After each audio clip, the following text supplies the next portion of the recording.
Hello बच्चों, welcome to nerdy side. आज हम कवर करने वाले हैं बायोलॉजी का एक नया चैप्टर। और हाँ, इस एक्सप्लेनर के बाद आपके कॉन्सेप्ट्स बिल्कुल क्रिस्टल क्लियर हो जाएंगे। तो चलिए शुरू करते हैं। आज का हमारा चैप्टर है बायोटेक्नोलॉजी, प्रिंसिपल्स एंड प्रोसेसेस। ये बहुत ही इंटरेस्टिंग और इम्पॉर्टेंट चैप्टर है, ना सिर्फ आपके एग्जाम्स के लिए बल्कि आगे के करियर ऑप्शंस के लिए भी।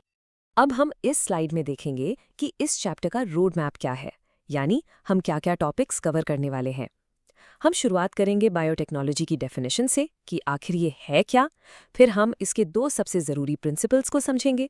उसके बाद हम थोड़ा हिस्ट्री में जाकर देखेंगे कि पहला रिकॉम्बिनेंट डीएनए कैसे बना था। फिर हम कुछ इंपॉर्टेंट टूल्स जैसे कि मॉलिक्यूलर सिजर्स यानी रिस्ट्रिक्शन एंजाइम्स की बात करेंगे।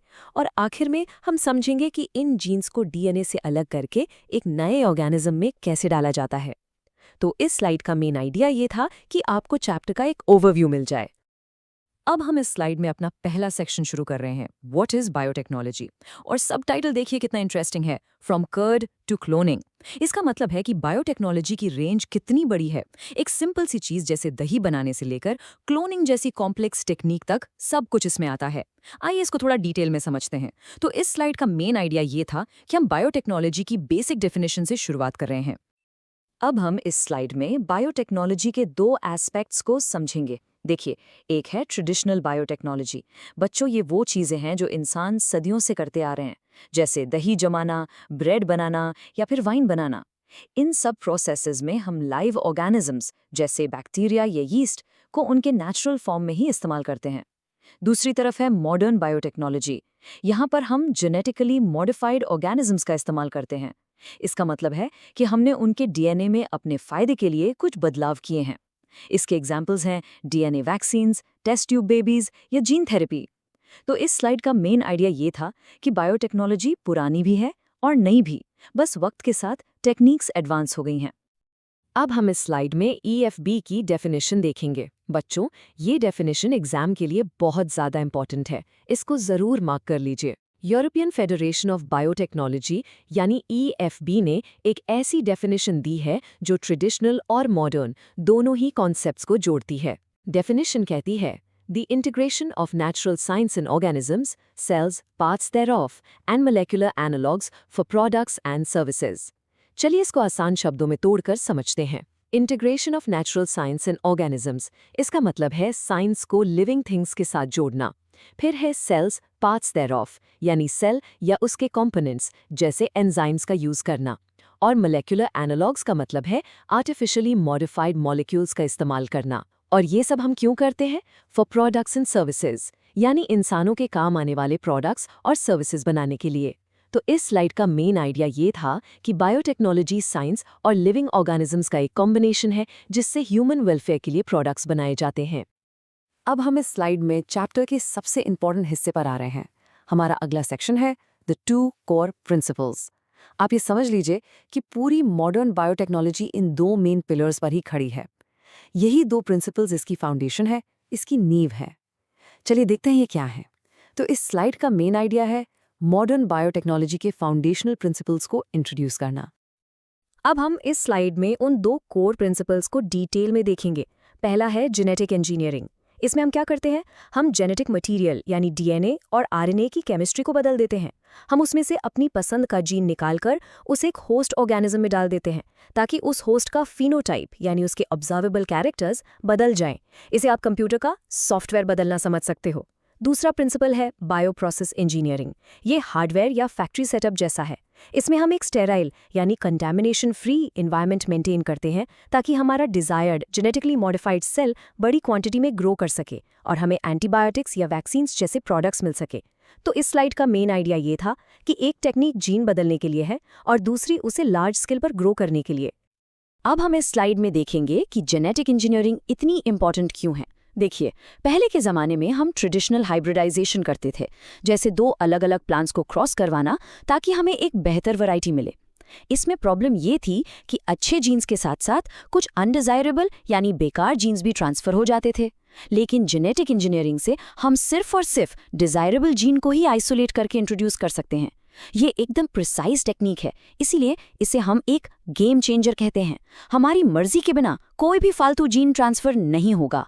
तो इस स्लाइड का मेन आइडिया ये था कि जेनेटिक इंजीनियरिंग हमें प्रिसिजन देती है जो ट्रेडिशनल मेथड्स में पॉसिबल नहीं थी। अब हम इस स्लाइड में थोड़ा हिस्ट्री में चलते हैं।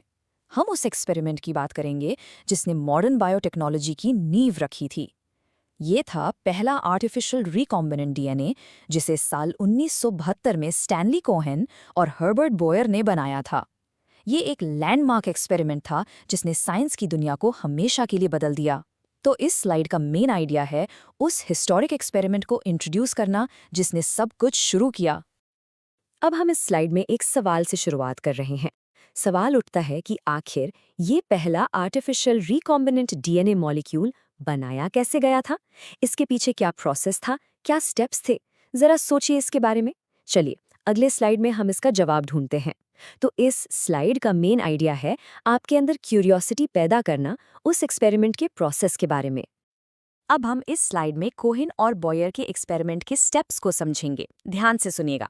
स्टेप 1, उन्होंने सैल्मोनेला टाइफीम्यूरियम बैक्टीरिया के प्लाज्मिड से एंटीबायोटिक रेजिस्टेंस देने वाला जीन निकाला। याद रखिए, प्लाज्मिड बैक्टीरिया में एक एक्स्ट्रा क्रोमोसोमल सर्कुलर डीएनए होता है। स्टेप 2, उन्होंने मॉलिक्यूलर सिजर्स यानी रिस्ट्रिक्शन एंजाइम्स का यूज करके उस जीन को और एक नेटिव प्लाज्मिड दोनों को कट किया। स्टेप 3, फिर डीएनए लाइगेज नाम के एंजाइम जिसे मॉलिक्यूलर ग्लू भी कहते हैं, उससे उस जीन को प्लाज्मिड में पेस्ट कर दिया यानी जोड़ दिया। इससे जो नया डीएनए बना उसे कहते हैं रिकॉम्बिनेंट डीएनए या आरडीएनए। स्टेप 4, इस आरडीएनए को उन्होंने एक होस्ट बैक्टीरियम ई कोलाई के अंदर डाल दिया। स्टेप 5, अब जैसे जैसे ई कोलाई डिवाइड करके रेप्लिकेट करेगा, ये आरडीएनए भी उसके साथ मल्टीप्लाई करेगा और उस एंटीबायोटिक रेजिस्टेंस जीन की मल्टीपल कॉपीज या क्लोन्स बन जाएंगी। तो इस स्लाइड का मेन आइडिया था उस फर्स्ट आरडीएनए एक्सपेरिमेंट के पूरे प्रोसेस को स्टेप बाय स्टेप समझना। अब हम इस स्लाइड में प्यूरे जेनेटिक मॉडिफिकेशन के प्रोसेस को 3 सिंपल स्टेप्स में समराइज करेंगे। आप चाहे कोई भी जेनेटिकली मॉडिफाइड ऑर्गेनिज्म बनाएं, यही 3 बेसिक स्टेप्स फॉलो होंगे। पहला स्टेप, डिजायरेबल जीन वाले डीएनए को पहचानना यानी आइडेंटिफाई करना। दूसरा स्टेप, उस पहचाने हुए डीएनए को होस्ट के अंदर डालना यानी इंट्रोड्यूस करना। और तीसरा सबसे जरूरी स्टेप, ये इंश्योर करना कि वो डीएनए होस्ट में बना रहे यानी मेंटेन हो और उसकी अगली जनरेशन यानी प्रोजेनी में भी ट्रांसफर हो। तो इस स्लाइड का मेन आइडिया था पूरे प्रोसेस को इन 3 आसान स्टेप्स में याद रखना। अब हम इस स्लाइड में बायोटेक्नोलॉजी के टूल्स की बात शुरू कर रहे हैं। हमने प्रोसेस तो समझ लिया, अब औजारों की बारी है। सबसे पहला और सबसे इंपॉर्टेंट टूल है मॉलिक्यूलर सिजर्स, जिसका साइंटिफिक नाम है रिस्ट्रिक्शन एंजाइम्स। ये वो कैंची है जिससे हम डीएनए को बिल्कुल स्पेसिफिक जगह से काट सकते हैं। आइए इनके बारे में और जानते हैं। तो इस स्लाइड का मेन आइडिया है डीएनए को काटने वाले एसेंशियल टूल रिस्ट्रिक्शन एंजाइम्स को इंट्रोड्यूस करना। अब इस स्लाइड में हम इन एंजाइम्स की डिस्कवरी की कहानी देखेंगे। 1963 में साइंटिस्ट ने ई कोलाई में 2 ऐसे एंजाइम्स आइसोलेट किए जो बैक्टीरियोफेज यानी एक वायरस जो बैक्टीरिया को इन्फेक्ट करता है, उसकी ग्रोथ को रोक रहे थे। इसीलिए इनका नाम पड़ा रिस्ट्रिक्शन एंजाइम्स, क्योंकि ये वायरस की ग्रोथ को रिस्ट्रिक्ट कर रहे थे। उसके 5 साल बाद पहला एक्चुअल रिस्ट्रिक्शन एंडोन्यूक्लियस, जिसका नाम था HIND-2, आइसोलेट किया गया। ये पता चला कि ये डीएनए को एक स्पेसिफिक 6 बेस पेयर की सीक्वेंस पर ही काटता है।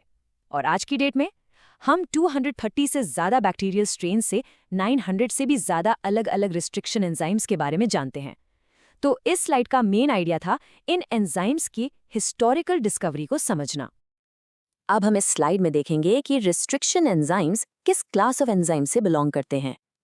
ये एक बड़ी क्लास ऑफ एंजाइम्स का पार्ट है जिसे न्यूक्लियेजेस कहते हैं, जो न्यूक्लिक एसिड को तोड़ते हैं। ये न्यूक्लियेजेस 2 तरह के होते हैं। एक होते हैं एक्सोन्यूक्लियेजेस। एक्सो का मतलब है बाहर। ये डीएनए के एंड से यानी किनारों से न्यूक्लियोटाइड्स को निकालते हैं। और दूसरे हैं एंडोन्यूक्लियेजेस। एंडो का मतलब है अंदर। ये डीएनए के बीच में स्पेसिफिक पोजीशंस पर कट लगाते हैं। हमारी जो रिस्ट्रिक्शन एंजाइम्स हैं वो एंडोन्यूक्लियेजेस होते हैं। समझ गए? तो इस स्लाइड का मेन आइडिया था एक्सोन्यूक्लियस और एंडोन्यूक्लियस के बीच का डिफरेंस क्लियर करना। अब हम इस स्लाइड में देखेंगे कि इन एंजाइम्स का नाम कैसे रखा जाता है। एग्जाम में इससे डायरेक्ट क्वेश्चन आ सकता है, तो ध्यान से देखिए। चलो इको आरओआई का एग्जाम्पल लेते हैं। इसमें जो पहला लेटर है ई, वो आता है जीनस से यानी एस्क्रीशिया। अगले 2 लेटर को आते हैं स्पीशीज से यानी कॉली। चौथा लेटर आर आता है उस बैक्टीरिया के स्ट्रेन से जो यहाँ RY13 है।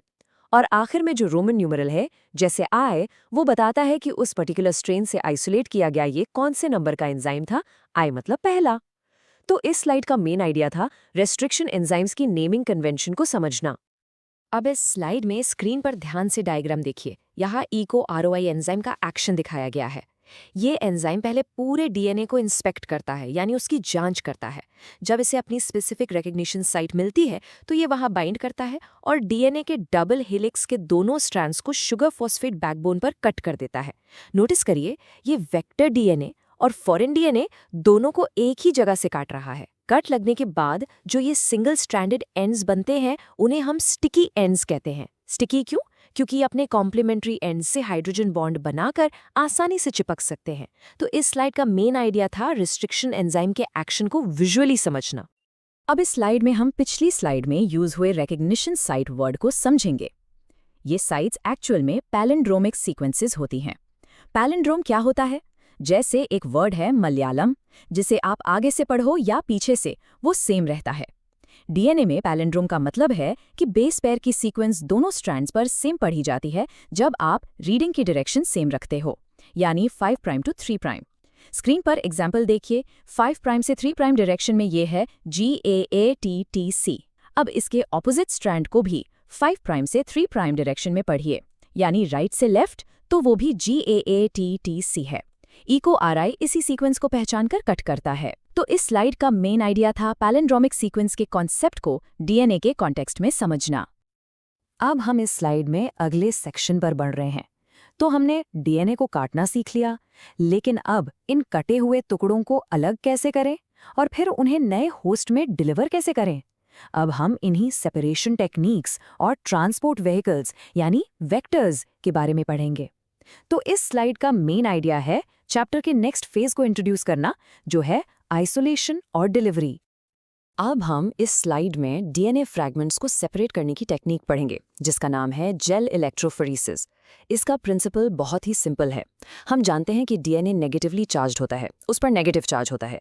तो जब हम इलेक्ट्रिक फील्ड अप्लाई करते हैं तो डीएनए फ्रैगमेंट्स पॉजिटिव इलेक्ट्रोड यानी एनोड की तरफ मूव करते हैं। ये मूवमेंट एक जेल के थ्रू होता है जो अगारोस का बना होता है, और ये जेल एक छलनी या सीव की तरह काम करता है जिसमें से चीज़ें साइज के हिसाब से पास होती हैं। तो इस स्लाइड का मेन आइडिया था जेल इलेक्ट्रोफोरेसिस के बेसिक प्रिंसिपल को समझना। अब हम इस स्लाइड में स्क्रीन पर एक टिपिकल अगारोस जेल को देख रहे हैं। इसका प्रिंसिपल क्या था? छलनी वाला। तो इसका मतलब जो डीएनए फ्रैगमेंट जितना छोटा होगा वो जेल में उतनी ही तेजी से और उतनी ही दूर तक जाएगा, और जो फ्रैगमेंट बड़ा होगा वो पीछे रह जाएगा। इस तरह से डीएनए फ्रैगमेंट्स अपने साइज के बेसिस पर सेपरेट हो जाते हैं। अब आप लोग गेस करके बताइए, डीएनए सैंपल को किस एंड पर लोड किया गया होगा? बिल्कुल सही, नेगेटिव एंड पर, ताकि वो पॉजिटिव एंड की तरफ भागे। तो इस स्लाइड का मेन आइडिया था जेल पर डीएनए सेपरेशन को विजुअलाइज करना। अब हम इस स्लाइड में देखेंगे कि इन सेपरेटेड डीएनए फ्रैगमेंट्स को देखा कैसे जाता है, क्योंकि प्योर डीएनए को आप अपनी आंखों से नहीं देख सकते। तो स्टेप 1, हम जेल को इथीडियम ब्रोमाइड नाम की एक डाई से स्टेन करते हैं। स्टेप 2, फिर उस पर यूवी रेडिएशन डालते हैं। स्टेप 3, ऐसा करते ही हमें ब्राइट ऑरेंज कलर के बैंड्स दिखने लगते हैं। हर बैंड में उस साइज के लाखों डीएनए फ्रैगमेंट्स होते हैं। स्टेप 4, अब हमें जो बैंड चाहिए उसे जेल से काटकर निकाल लेते हैं और उसमें से डीएनए को एक्सट्रैक्ट कर लेते हैं। इस प्रोसेस को कहते हैं इल्यूशन। तो इस स्लाइड का मेन आइडिया था इनविजिबल डीएनए को विजिबल बनाने और इसे एक्सट्रैक्ट करने का प्रोसेस समझना। अब हम इस स्लाइड में डीएनए को डिलीवर करने वाले व्हीकल की बात करेंगे। डीएनए आइसोलेट हो गया, अब उसे होस्ट में डालना कैसे है? इसके लिए हमें चाहिए एक ट्रांसपोर्ट व्हीकल, जिसे हम कहते हैं क्लोनिंग वेक्टर। स्क्रीन पर जो आप देख रहे हैं वो एक बहुत ही कॉमन क्लोनिंग वेक्टर है जिसका नाम है PBR322। ये एक आर्टिफिशियल प्लाज्मिड है जो ई कोलाई में यूज होता है। बच्चों, ये डायग्राम एग्जाम के लिए एक्सट्रीमली इंपॉर्टेंट है। इसकी हर एक लेबलिंग को अच्छे से याद कर लेना। तो इस स्लाइड का मेन आइडिया था क्लोनिंग वेक्टर PBR322 को इंट्रोड्यूस करना। अब हम इस स्लाइड में PBR322 के इंपॉर्टेंट पार्ट्स को समझेंगे। पहला है ओरी यानी ओरिजिन ऑफ रेप्लिकेशन। ये वो जगह है जहां से रेप्लिकेशन शुरू होता है। फिर आते हैं सिलेक्टेबल मार्कर्स जैसे एम्पार और टेटार जो एंटीबायोटिक रेजिस्टेंस जीन्स हैं। ये हमें ट्रांसफॉर्मेंट्स को नॉन ट्रांसफॉर्मेंट्स से अलग करने में हेल्प करते हैं। फिर आती है क्लोनिंग साइट्स। ये वो स्पेसिफिक रिकॉग्निशन साइट्स हैं जहां रेस्ट्रिक्शन एंजाइम कट लगाता है ताकि हम अपना फॉरेन डीएनए डाल सकें। और आखिर में है रॉप जीन जो प्लाज्मिड के रेप्लिकेशन में मदद करने वाले प्रोटीन्स के लिए कोड करता है। तो इस स्लाइड का मेन आइडिया था एक अच्छे वेक्टर के जरूरी फीचर्स को समझना। तो बच्चों, आज हमने बायोटेक्नोलॉजी के बेसिक्स और उसके जरूरी टूल्स को समझा। हमने डीएनए को काटना सीखा, उसको अलग करना सीखा और उसको कैरी करने वाले व्हीकल यानी वेक्टर के बारे में भी जाना। लेकिन अब सवाल ये उठता है कि ये सारे टूल्स एक साथ मिलकर कुछ नया कैसे बनाते हैं, ये पूरा प्रोसेस कैसे काम करता है, इसके बारे में हम बात करेंगे अपने अगले एक्सप्लेनर में। तो इस स्लाइड का मेन आइडिया था अब तक पढ़े गए कॉन्सेप्ट्स को समराइज करना और आगे के टॉपिक्स के लिए एक स्टेज सेट करना। अगर आपको ये वीडियो हेल्पफुल लगी हो तो लाइक करिए, शेयर करिए अपने दोस्तों के साथ, चैनल को सब्सक्राइब करिए और कमेंट करके ज़रूर बताइए आप नेक्स्ट कौन सा चैप्टर देखना चाहते हो।